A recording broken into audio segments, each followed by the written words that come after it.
अस्सलाम वालेकुम students, welcome to easy maths. आज हम एक्सरसाइज 2.4 के क्वेश्चन नंबर 4 का पार्ट नंबर 1 डिस्कस करने जा रहे हैं। क्वेश्चन नंबर 4 की स्टेटमेंट में उसने हमसे कहा है find the values of x in the following logarithms. ये जो लोगैरिथम के अंदर जो भी कोई वेरिएबल है ना एक्स, हमने उसकी वैल्यू अब फाइंड आउट करके देनी है। तो सबसे पहले तो हम क्लोजिंग की तरफ जाते हैं ताकि कोई ना कोई हमारे पास एक प्रॉपर शक्ल निकल सके सवाल की। तो आप देखें यहाँ पर सेंटर में प्लस है और दो सेपरेट लॉग हैं। तो मुझे लगता है यहाँ पर जो है वो प्रोडक्ट रूल अप्लाई करना चाहिए जिसका रिवर्स लेंगे हम। और मैंने आपको ये बताया हुआ है कि आप laws of logarithm forward direction में भी लगा सकते हैं और रिवर्स डायरेक्शन में भी लगा सकते हैं। तो यहाँ पर मैं रिवर्स में लिखने लगी हूँ कि अगर कोई दो नंबर्स हैं, लेट से एक ए है और एक बी है और उनके पास सेपरेट लोगैरिथम्स हैं और सेंटर में प्लस है, तो आप उनको कैसे लिख सकते हो? आप लॉग सिंगल कर दोगे और वो दोनों नंबर्स आपस में क्या हो जाएंगे? मल्टीप्लाई। यही चीज़ मैं यहाँ पर अप्लाई करने लगी हूँ कि लॉग अब मैंने सिंगल लिखना है और 2 और एक्स आपस में क्या करा देने हैं? मल्टीप्लाई करा देने हैं। अच्छा, ये इक्वेशंस हैं, इनके सेंटर में ऑलरेडी इक्वल है तो आप शुरू में ना डालें। तो यहाँ पर क्या आ जाएगा? लॉग 2x मल्टीप्लाई होने के बाद, और यहाँ पे 1 ही रहेगा। ठीक है, मैंने आपको ये भी बताया था कि अगर आपके पास कोई लोगैरिथम है जो सिंपल लिखा हुआ है तो और उसकी बेस यहाँ पर मेंशन नहीं है कि वो बेस क्या है, तो फिर वो कॉमन लोगैरिथम होता है। कॉमन लोगैरिथम कौन सी बेस के रिस्पेक्ट लिया जाता है? 10 के बेस से लिया जाता है। तो अगर आप यहाँ पर लॉग 10 बेस लिख देंगे तो ये कोई प्रॉब्लम क्रिएट नहीं करेगा हमारे लिए। ठीक है, अब आपने जो है वो लोगैरिथमिक फॉर्म और एक्सपोनेंशियल फॉर्म पढ़ रखी है, जिसमें आपने ये सीखा था कि अगर आपके पास कोई नंबर है a raised power x is equals to y, तो आप इसको लोगैरिथमिक फॉर्म में कैसे लिख सकते हो? आप लोगैरिथमिक फॉर्म में इस तरह लिखोगे कि ये जो नंबर है वो छोटा हो जाएगा और ये दोनों इंटरचेंज हो जाएंगे, यानी इक्वल के इस तरफ जो है वो आप y को लिखोगे और दूसरी तरफ जो है वो आप x को लिखोगे। तो आप यहाँ पर मैच करें अपनी चीज़ों को, तो आपको यहाँ पर दिखेगा कि मैं ये आपको करके दिखाती हूँ। देखें, यहाँ पे हमारे पास लॉग है, ये लॉग हमारे पास पड़ा हुआ है, यहाँ पे हमारे पास बेस क्या है? 10 है, यहाँ पर क्या है? a है। यहाँ पर हमारे पास y की जगह पर क्या पड़ा हुआ है? 2x। यहाँ पे हमारे पास x की जगह पर क्या पड़ा हुआ है? 1। अब मैं इसको एक्सपोनेंशियल फॉर्म में लिखने लगी हूँ, तो आप यहाँ पर क्या लिखेंगे? In exponential form. ये मैंने आपको हाईलाइट करके इसलिए दिखाया है रेड पेन से ताकि आपको समझ आए कि अब आप क्या चीज़ है और किस फॉर्म में लिखने लगे हैं आप। एक्सपोनेंशियल फॉर्म हमारे पास a को बड़ा करना है हमने, तो a में हमारे पास क्या पड़ा हुआ था? 10, उसको हमने बड़ा लिख दिया। x हमारे पास क्या था? 1, तो x ने पावर बनना है तो ये मैंने यहाँ पे 1 लिख दिया। और y आपके पास क्या था? 2x, इसने इक्वल के इस तरफ आ जाना है तो ये क्या आ गया? 2x आ गया। ये मैंने एक्सपोनेंशियल फॉर्म में लिखा है लोगैरिथमिक को। ठीक है, लोगैरिथमिक को कन्वर्ट करके मैं एक्सपोनेंशियल में लेके गई हूँ। तो 10 की पावर 1 आप लो तो 10 ही आता है। अगर कोई चीज़ इस तरह लिखी हुई है तो वो इस तरह भी लिखी जा सकती है, ये भी मैंने आपको बताया हुआ है। तो ये आपके पास इस तरह आ जाएगा। 2 और x आपस में क्या हो रहे हैं? मल्टीप्लाई, और वो तो जाकर क्या हो जाएगा? डिवाइड। तो जब आप इसकी कटिंग करेंगे 2 1 ज़ा 2 और 2 5 ज़ा 10, तो हमारे पास x की जो रिक्वायर्ड वैल्यू है वो क्या निकल आई है? 5 निकल आई है। तो हमने ये भी सीख लिया कि कैसे हम ज़्यादा लोगैरिथम्स को क्लोज करते हैं, सिंगल लोगैरिथम में लिखते हैं। हमने ये भी सीख लिया कि कैसे हम एक लोगैरिथम को ज़्यादा लोगैरिथम्स में लिखते हैं।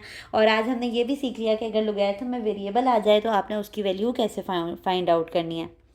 चलते हैं अपने नेक्स्ट पार्ट की तरफ। नेक्स्ट पार्ट में आप देखें कि उसने हमारे पास यहाँ पर बेसिस फिक्स की हुई है कि वो बेस क्या है? 2। पिछले में फिक्स नहीं था तो हमने क्या ले ली थी? 10 ले ली थी। अगेन ये वही पहला स्टेप है इसका भी कि ये दो सेपरेट लोगैरिथम्स लिखे हुए हैं विद प्लस साइन, तो हम इनको क्या करेंगे? सिंगल लोगैरिथम में लिखेंगे और इन दोनों का क्या ले लेंगे? प्रोडक्ट ले लेंगे, यानी मल्टीप्लाई करा देंगे। तो log with respect to base 2 जो है वो 1 टाइम लिखा आ जाएगा इस लॉ के मुताबिक। ठीक है, और यहाँ पर दो नंबर्स कौन से मल्टीप्लाई होंगे? x और 8 मल्टीप्लाई हो जाएगा और 5 इसी तरह आ जाएगा। ठीक है, नेक्स्ट में आप क्या करेंगे कि ये 8 और x आपस में मल्टीप्लाई होंगे तो 8x आ जाएगा, बेस 2 ही है, और ये 5 आ जाएगा। अब मैं यहाँ पर लिखने लगी हूँ कि हम जो है वो इसको एक्सपोनेंशियल फॉर्म में लेके जाने लगे हैं। तो एक्सपोनेंशियल फॉर्म में ले जाने का क्या तरीका है कि अगर कोई बेस a हो, उसके साथ नंबर y हो और दूसरी तरफ x हो, तो आप उसको एक्सपोनेंशियल फॉर्म में कैसे लिख सकते हैं कि a बड़ा हो जाएगा, x इक्वल के इस तरफ और y इक्वल के दूसरी तरफ। तो यहाँ पर अब आप क्या लिखने लगे हैं कि आप सवाल को किस में लेके जा रहे हैं? एक्सपोनेंशियल फॉर्म में। पहला क्वेश्चन डिटेल में समझाने का मकसद यही होता है कि नेक्स्ट जो है वो फिर आपको क्विकली अंडरस्टैंड होते जाए।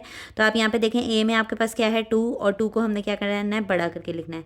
एक्स में आपके पास क्या है? 5। ये देखें, ये एक्स की प्लेस पे है ना, तो यहाँ 5 जो है वो पावर बन जाएगी। और वाई की प्लेस पे 8x है, तो 8x इक्वल के दूसरी तरफ चला जाएगा। 2 की पावर 5 का क्या मतलब होता है कि 2 आपके पास कितनी दफ़ा मल्टीप्लाई हो रहा है? 5 टाइम्स मल्टीप्लाई हो रहा है। और 5 टाइम्स जब आप मल्टीप्लाई कराएंगे तो आपके पास आंसर क्या आएगा? 32। अभी मैंने आपको बताया यूँ लिखा हुआ है तो इसको यूँ भी लिख सकते हैं, तो 8x इज इक्वल्स टू 32 आ गया। 8 अगर मल्टीप्लाई हो रहा है तो उधर जाकर क्या हो जाएगा, डिवाइड हो जाएगा, और कैंसिलेशन करवा कर आपके पास आंसर क्या आएगा, 8 4 ज़ा 32। तो ये वो रिक्वायर्ड वैल्यू थी जो हमें x की चाहिए थी। बड़े इंटरेस्टिंग से सवाल हैं और ये एज ए शॉर्ट लाजमी आते हैं पेपर के अंदर, ठीक है। नेक्स्ट पार्ट में आप देखें, नेक्स्ट पार्ट के अंदर हमारे पास कहा गया है कि 81 की पावर x है और 243 की पावर x प्लस 2 है। अब ये एक्सपोनेंशियल इक्वेशन है क्योंकि आपके पास जो वेरिएबल है वो कहाँ आया हुआ है, पावर में आया हुआ है, एक्सपोनेंट में आया हुआ है। तो सिंपली आप ये 81 और 243 को जो है वो सिंप्लीफाई करने में यहाँ पर as a rough space use कर रही हूँ।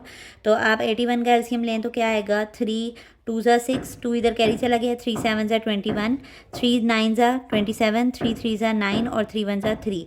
तो 81 की जगह पर आप क्या लिख सकते हैं, 3 की पावर 4 लिख सकते हैं।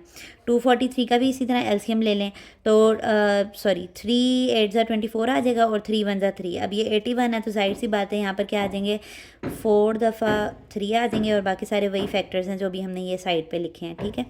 तो ये 3 की पावर 243 क्या बनेगा, 3 की पावर 5 बनेगा और ये क्या बनेगा, 3 की पावर 4 बनेगा।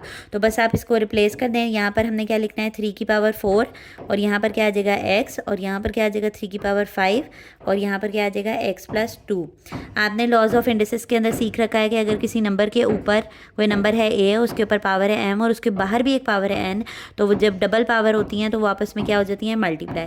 तो इन सबको आप मल्टीप्लाई करा लें, 4 को x के साथ मल्टीप्लाई कराएंगे तो 4x आ जाएगा और 5 को x प्लस 2 से मल्टीप्लाई करेंगे तो ये यहाँ पर कर रही हूँ मैं, 5x ज़ा 5x आ जाएगा और 5 2 ज़ा 10 आ जाएगा। तो इसका जो फाइनल आंसर आएगा वो 3 की पावर क्या आ जाएगा, 5x प्लस 10। अब जब आपके पास बेसिस सेम होती है ना, जब भी आप एक्सपोनेंट के अंदर कुछ भी पढ़ते हैं, यानी कि अगर आपके पास यहाँ पे एक नंबर है a और उसका एक्सपोनेंट है m, तो ये पावर को तो एक्सपोनेंट कहते हैं, जिस नंबर के ऊपर पावर होती है उसको हम क्या बोलते हैं, उसको हम क्या बेस बोलते हैं। तो जब आपके पास बेसिस सेम होती हैं तो पावर्स को आप इक्वल कर सकते हो। तो आप यहाँ पर क्या रूल लिखेंगे, when bases are same, when bases are same powers are same, powers are equal, ठीक है। या आप सिंपली कह सकते हैं कि आपने कंपेयर भी कर दिया, ठीक है। तो अब ये 3 और 3 ख़त्म हो जाएंगे और हमारे पास जो सिर्फ पावर्स हैं वो आ जाएंगी। तो यहाँ पर क्या आ जाएगा, 4x 5x प्लस 10, डन। अब आप वेरिएबल को एक तरफ कर लें, 5x इस तरफ आएगा तो यहाँ पर उस तरफ प्लस हो रहा है, इधर आकर क्या हो जाएगा माइनस, और 5 में से 4 जाएंगे तो 1 आ जाएगा और बड़ी वैल्यू का साइन माइनस है। और मैंने आपको बताया था कि माइनस हम वेरिएबल के पास नहीं छोड़ते, तो ये इस तरफ आकर माइनस हो जाएगा और हमारे पास जो रिक्वायर्ड वैल्यू थी x की वो थी 10 थी। उम्मीद करती हूँ आपको ये तीनों पार्ट समझ आएंगे। इंशाल्लाह नेक्स्ट वीडियो में हम इसके रिमेनिंग पार्ट्स को डिस्कस करेंगे। अगर आपको हमारा वे ऑफ टीचिंग प्रेजेंटेबल लगता है और आपको हमारा वे ऑफ टीचिंग ईजी लगता है तो हमें वीडियोज़ को लाइक कर दिया करें और चैनल को सब्सक्राइब करें ताकि हमें ऐसी वीडियोज़ बनाने का मोटिवेशन मिलती रहे। अल्लाह हाफ़िज़।